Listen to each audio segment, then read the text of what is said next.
A lot of kids will quickly learn to go on their own, but in the early stages, they might need a bit of encouragement. A step toward them should send them in the right direction. But if not, you might need to escort them, pull gently by the arm, or carried kicking and screaming to the timeout room. Just remember not to say a word. If they're too big to wrestle with, or a timeout is simply not feasible, you can consider timeout alternatives. These could fit the crime. If the kid is throwing a ball inside, then take the ball away. You could also consider things like earlier bedtime, loss of screen time, or extra chores, to name a few. Be creative, but make sure to keep it fair and reasonable. You're trying to give them an unwanted consequence, not satisfy a parental lust for revenge. Okay, they're in their room. Now what? They stay there for the designated time. Some children will try to leave, which can be countered by blocking the way. You don't want to turn it into a game, however, so consider getting a baby gate or even locking the door if you're comfortable with that. Whatever you choose, the child has to know that they are confined to their room until time is up. But what if they trash their room? Let them. Hopefully, you removed anything valuable, sentimental, or unsafe from it. But it's their room. They're free to do whatever they want during timeout. This includes having fun. The point of the 1-2-3 method isn't actually the timeout. It's about the interruption of the behavior. If they go into their room and happily play with blocks for 5 minutes, you've succeeded.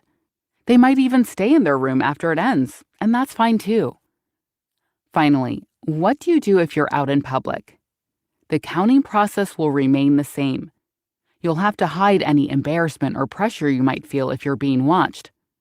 For the timeout, you can use the alternatives mentioned before, or take them to a seat or private place if you think they'll stay.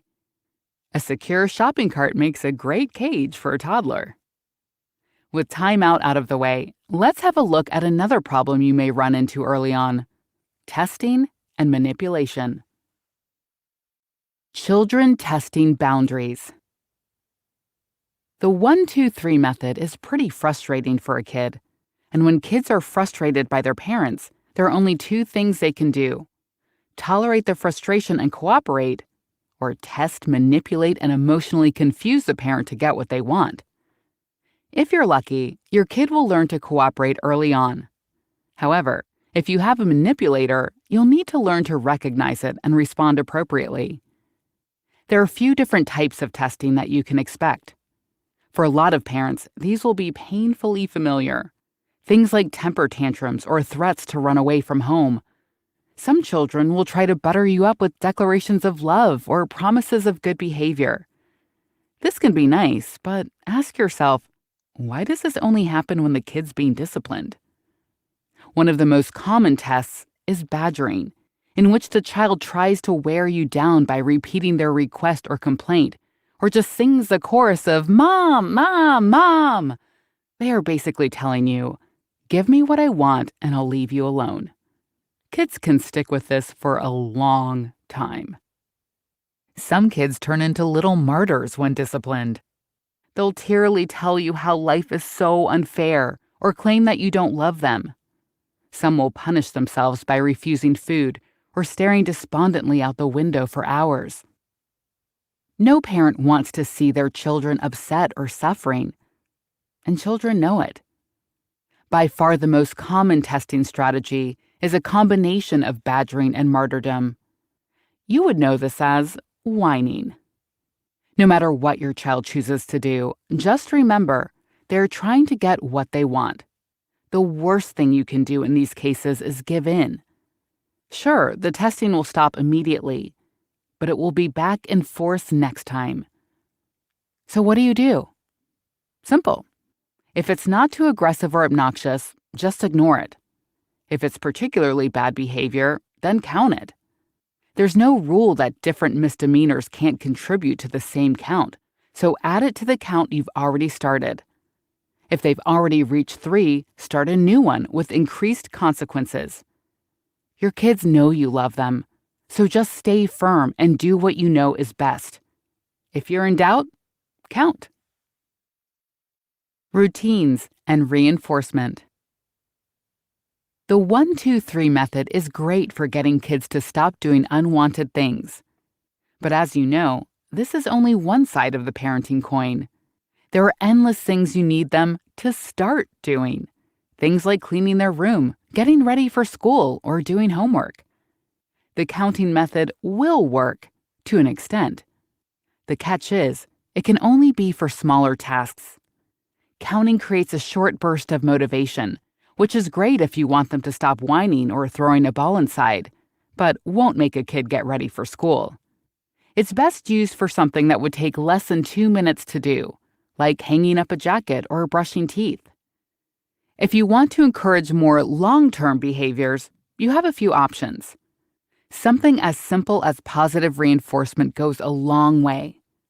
It's often a lot easier to notice bad behavior than good, so praise can be overlooked. When your kids are quietly playing, acknowledge it. Praising your kids when it is unexpected or in front of other people is particularly reinforcing for younger children. Another useful tool is a kitchen timer. Tell your 5-year-old that you bet they can't take out the garbage before the 6-minute timer runs out, and they'll jump up to prove you wrong. Charting behaviors and setting reward milestones can also be great reinforcers. All of this should be in service of your main goal, establishing a routine. Routines are essential if you want your kid to consistently do what they need to do. Take the process of getting ready in the morning, for example. Your routine might vary, but the basic components would be to get out of bed, get dressed, have breakfast, and leave the house on time. For little kids, timers and basic charts will get this done. Put a star next to each task as they complete it. Older kids can benefit from some natural consequences. Tell them that the morning routine is now their responsibility, and sit back and watch. They'll quickly learn the importance of getting ready on time. Similar strategies can be applied to bedtime and chores. Keep it structured and predictable. Children don't particularly like spontaneous requests to do something, and if they see it coming, it'll be less disruptive. But if they start acting out or doing something they shouldn't, don't forget the 1-2-3 method. You can count on it. You've just listened to our blink to 1-2-3 Magic by Thomas W. Phelan. The main thing to take away here is, it's easy to waste a lot of time on discipline. The 1-2-3 method and the motivational techniques you've just learned are fast and effective and will let you spend less time arguing and explaining and more time actually enjoying your children. Because that's your final job as a parent, to strengthen the relationship. Talk to your kids and actually listen to what they have to say. Give them space to learn and grow by themselves, but be there for them when they need it. And most important, have fun one-on-one with them. Play games, go out for ice cream. They'll be grown and gone before you know it, so make sure you're making the most of the time you have. That's where the real magic is. Okay, that's it for this blink. Thanks so much for listening. And if you can, please leave us a rating. You can find the Rate It button on your screen right now. We always appreciate your feedback. See you in the next blink.